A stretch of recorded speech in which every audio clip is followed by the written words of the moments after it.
Jaitley episode के बाद BJP से कीर्ति आजाद की छुट्टी हो गई है, लेकिन पार्टी जो मैसेज देने की कोशिश कर रही है, लगता है वो संदेश शॉटगन तक नहीं पहुंचा है।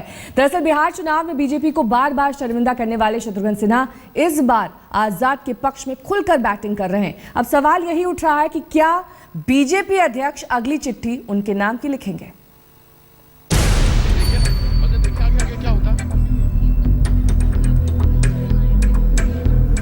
आने दीजिए ना, अब मैं बताता हूँ ना सबको। जेटली जी को भी बुला लो और मुझे भी बुला लो, आमने सामने बिठा दो, दूध का दूध और पानी का पानी कर दो।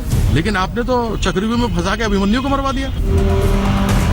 आखिरकार बीजेपी ने अपने ही सांसद कीर्ति को आजाद कर दिया। बीजेपी अध्यक्ष अमित शाह के नाम से जारी चिट्ठी में कीर्ति आजाद पर सीधे सीधे पार्टी विरोधी काम करने का आरोप लगाया गया। पूरी चिट्ठी का मजमून ये था: प्रिय श्री आजाद, बीते कुछ महीनों में आपने पार्टी का अनुशासन तोड़ा और पार्टी विरोधी गतिविधियों में लिप्त रहे। आपने कांग्रेस और आम आदमी पार्टी समेत कई विपक्षी दलों के साथ सांठगांठ की। आपने मीडिया में कई ऐसे बयान दिए जो पार्टी विरोधी गतिविधि की श्रेणी में आते हैं, और ऐसे गैर जरूरी बयान और आरोप सिर्फ पार्टी और पदाधिकारियों की प्रतिष्ठा को धूमिल करने के उद्देश्य से दिए गए। आपके क्रियाकलापों की वजह से पार्टी और पदाधिकारियों की प्रतिष्ठा धूमिल हुई है। पार्टी के संसदीय बोर्ड ने पार्टी के संविधान के नियमानुसार फैसला लिया है कि आपको पार्टी की प्राथमिक सदस्यता से निलंबित किया जाए। अमित शाह, राष्ट्रीय अध्यक्ष। बीजेपी ने कोई कारण बताओ नोटिस नहीं दिया, सीधा सीधा बाहर का रास्ता दिखा दिया।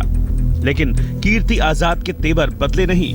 खबर मिलते ही गुजरात में उन्होंने कहा कि मैं फैसले से खुश हूं, आगे देखिए मैं क्या करता हूं।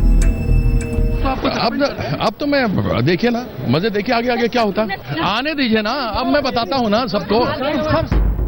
कीर्ति आजाद की पत्नी पूनम आजाद जरूर दुखी नजर आईं।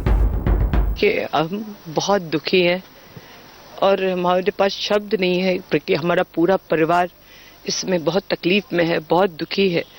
भारतीय जनता पार्टी को हमने 25 साल से हम पति पत्नी ने सेवा की है, और मेरे पास वाकई अभी कोई शब्द नहीं है कहने के लिए। हम लोग बहुत दुखी। डीडीसीए घोटाले के बहाने कीर्ति आजाद ने जिस तरह से वित्त मंत्री अरुण जेटली के खिलाफ मोर्चा खोला, उसके बाद कार्रवाई की अटकलें तो शुरू हो गई थी। लेकिन प्रधानमंत्री ने जैसे ही जेटली को क्लीन चिट दी, उसके बाद तो बस औपचारिकता ही रह गई थी। कई मुद्दों पर अपनी ही पार्टी की मुखालफत करने वाले बीजेपी सांसद शत्रुघ्न सिन्हा ने इस बार भी अलग राह पकड़ी और आजाद के समर्थन में कूद गए। जो लोग भ्रष्टाचार के खिलाफ बात कर रहे हैं, उनकी हौसला अफजाई होनी चाहिए, उनका समर्थन होना चाहिए, ना कि उन पर किसी किस्म की प्रतिक्रिया या किसी किस्म का एक्शन होने से फिर रिएक्शन होता है। कई बार एक्शन रिएक्शन के चक्कर में मामला बूमरैंग करता है। तो क्या अब कार्रवाई के रडार पर पटना साहिब से सांसद शत्रुघ्न सिन्हा आ गए हैं? आजाद के बाद क्या बीजेपी बिहार के एक और सांसद के खिलाफ भी उसी अंदाज में कार्रवाई करेगी?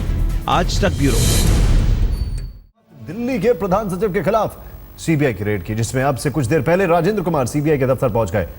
लेकिन इस बीच सीबीआई की रेड पर केजरीवाल ने आरोप लगाए हैं कि उनकी दफ्तर की फाइलें भी सीबीआई ले गई है, और इसमें 11 The winters are upon us. Time to take out your sweater jackets and, in my case, cap. In fact, my colleague Rohit has already started knitting.